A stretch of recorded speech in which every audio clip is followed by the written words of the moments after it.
What's up mga ka-YT? Ngayon ang tutorial natin ay kung paano nyo makikita sa inyong YouTube account ang for kids or not for kids setting. So ganito lang guys ha. So this is my screen. Tapos pupunta lang kayo guys sa Chrome. Google Chrome.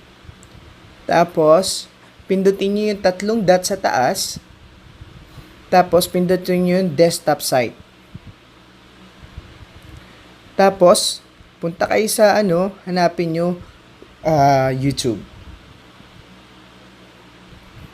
Yung guys, punta lang kayo sa search bar, hanapin nyo YouTube. Tapos, ngayon, pindutin nyo yung inyong picture sa taas. Tapos, makikita nyo dyan, YouTube Studio. So, pindutin nyo lang yung YouTube Studio. Yan po yung lalabas, ang inyong dashboard. Tapos ngayon guys, pipindutin nyo guys yung tatlong guhit sa taas ng inyong profile picture.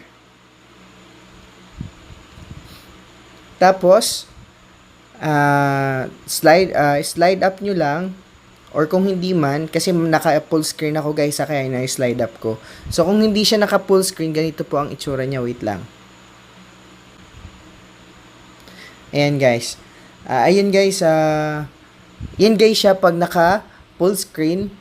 Ayan siya guys, pag naka-full screen, makikita nyo sa baba, mayroong setting. So i-zoom in ko lang para makita nyo guys. Ayan guys, yung setting. Pindutin nyo yung setting. Tapos ito yung lalabas. Pupunta lang kayo guys sa channel. Ayan. Makikita niyo basic info, advanced setting, branding, feature eligibility. So, pupunta kayo guys sa advanced setting. Diyan sa advanced setting guys, makikita niyo dyan ang audience. Sabi niya, simplify your workflow by selecting each channel setting.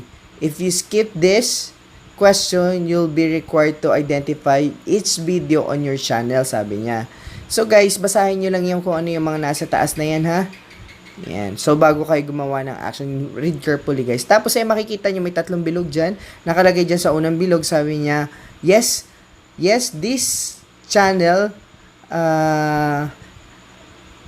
as made for kids.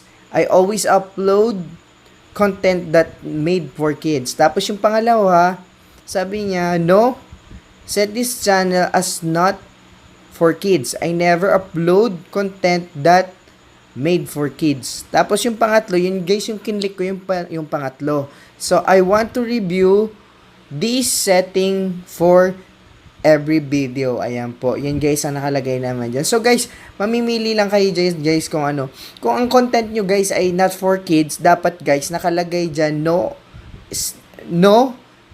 or I want to review this setting for every video. Guys, dapat ganyan guys. Tapos, kiklik nyo lang yun. Dapat mag-black button yun.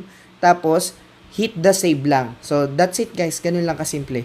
Thank you so much guys. Hope na may natutunan kayo. At kung may nangangailangan pa ng ganitong klaseng tutorial guys, pakishare na lang ito sa kanila. Maraming salamat.